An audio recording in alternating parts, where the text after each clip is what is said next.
जामी साहब आपके पास आऊंगी। उन्होंने कहा है कि जी वही राग है पुराना और वही साग है पुराना।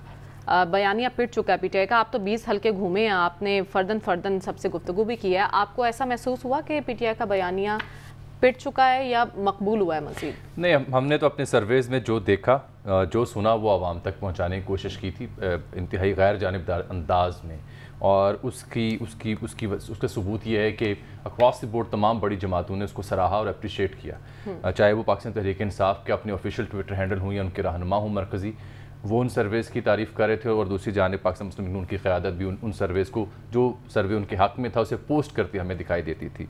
टू कट इट शॉर्ट, बिल्कुल ये तासुर मैं इसे बेहसियत सहाफ़ी नहीं बाय करता। झंग से लेके डेरा गाजी खान से लेके शेखुपुरा, खुशाब, फैसलाबाद, मुल्तान या रावलपिंडी तक मुझे ये लगा सर्वेज़ के दौरान जो अवामी पल्स से उसे देख कर कि पाकिस्तान तहरीक इंसाफ की जो मकबूलियत 2018 में थी वो उससे कहीं ज़्यादा बढ़ चुकी है। अच्छा। इन 20 ज़िमनी इंतखाबात के हंगाम। और मुझे तो किसी एक हल्के में भी ये फील नहीं आई कि ये एक बाई इलेक्शन है, जो कि रिवायती तौर पर बड़ा डल और बड़ा लो टेम्पो वाले इलेक्शंस होते हैं। बाई इलेक्शन जब भी हुआ करते हैं और उसमें टर्नआउट कम हुआ करता है। मुझे यूँ लगा कि हर एक हल्के में सूरत हाल आम इंतखाबात जैसी है, गोया सियासी ज़िंदगी और सियासी मौत का सवाल पैदा हो चुका हो फ़रीक़ैन के लिए, उम्मीदवारों के लिए। लेकिन इसके बरक्स, ये तो पीटीआई का आपने जिक्र किया, इसके बरक्स हम देखते हैं कि पाकिस्तान मुस्लिम लीग नून अपनी जो हल्का इंतखाब है या उनके जो चाहने वाले वोटर्स हैं, सपोर्टर्स हैं, वो इंटैक्ट दिखाई देता है। लोग हमें ये कहते दिखाई दिए कि पेट्रोल अगर 500 का हो जाए, 1000 का हो जाए, फिर भी वोट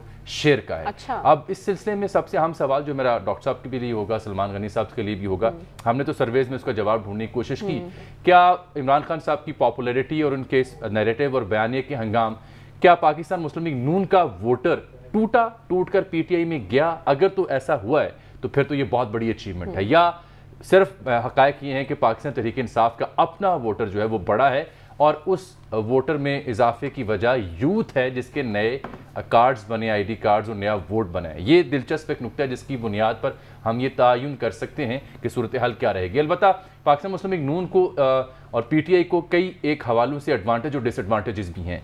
डिसएडवांटेज का अगर हम जिक्र करें तो नून लीग को सबसे बड़ा अलमिया ये रहा कि उन्होंने मुनहरिफ अराकीन को टिकट दिए, जो उनके ओरिजिनल कैंडिडेट्स थे, जैसे फैसलाबाद में अली आज़ाद तबस्सुम हैं, खुशाब में आसिफ भा हैं, जो ओरिजिनली पाकिस्तान मुस्लिम लीग उनको रिप्रेजेंट करते थे।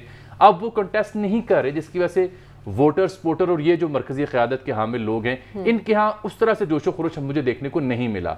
आखिरी चंद दिनों में क्योंकि वज़रा इकराम भी पहुंचे इन हल्कों में, तो सूरत हाल क्या रही ये देखने से ताल्लुक़ रखेगी। इसी तरह से पाकिस्तान तहरीक इंसाफ ने भी 3 फौजी अफसरान को टिकट दे रखे हैं रिटायर्ड, एक कप्तान है, एक मेजर हैं, एक कर्नल है।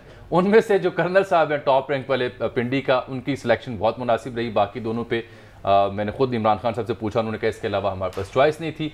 खुशाब में पाकिस्तान तहरीक इंसाफ ने एक सियासी गलती की कि जो उनके ओरिजिनल वर्कर हैं, जो वहाँ 12-13 साल से पाकिस्तान तहरीक इंसाफ को लीड कर रहे थे, उनको टिकट देने की बजाय एमएनए के भाई को टिकट दे दी, जो कि उस हल्के में उनका वोट भी एग्जिस्ट नहीं करता।